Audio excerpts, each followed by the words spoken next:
Information, it wasn't meant to have alarmed you. If it's done so, there's a fully licensed bar in the saloon and it will be open throughout the duration of the journey. As we're making our way upstream, I'm trying to point out a few places of interest. I'll say trying because you'll soon realise I'm not a professional guide, so if I make any mistakes, please bear with me. Now we're just passing beneath the Tower Bridge, which opened in 1894.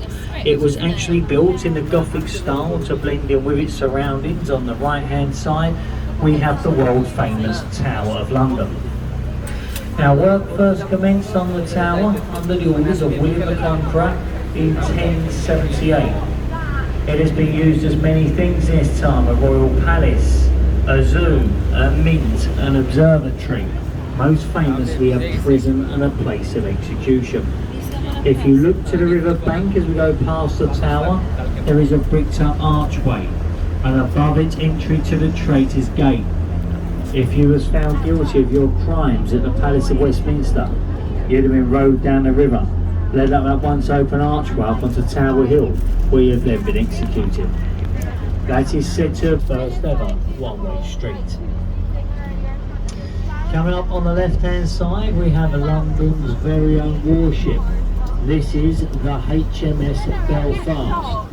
She was the largest of the light cruisers ever built for the British Royal Navy. She weighs 11,500 tonnes.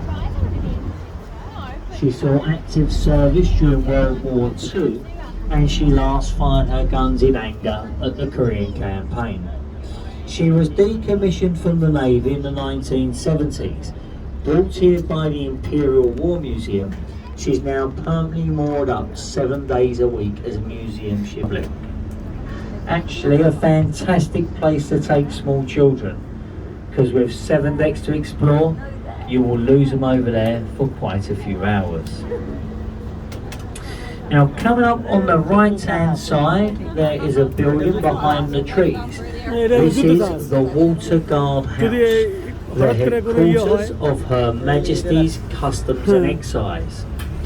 That is where they train those lovely smiling people who rip your bags apart when you get to the airport. It's actually also in the basement of there. Anything which is seized at seaports or airports, drugs, alcohol, guns, tobacco, it's all stored in the basement of that building until you've been taken to trial. After your trial, it is all incinerated. But it is also said to be over there where they have the finest Christmas party in the whole of London. Also on the right, this lovely yellow brick building is the old Billingsgate Fish Market. Now a fish market stood on this site for just over 900 years, until the late 80s, when the tradition was sadly broken and it moved downstream to larger premises in the Docklands area. That building today is a private function hall. The only fish you'll find over there today are the weather vanes on the top. In front of us we have the New London Bridge, the fourth London bridge to span the river at this point. The first one was erected by the Romans in the year AD 43.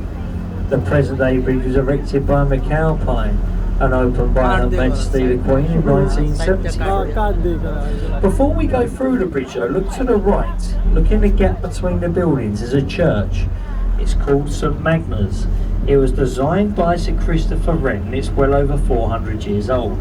One of Wren's daughters was actually married in the church. But behind the church is a tall with a golden top.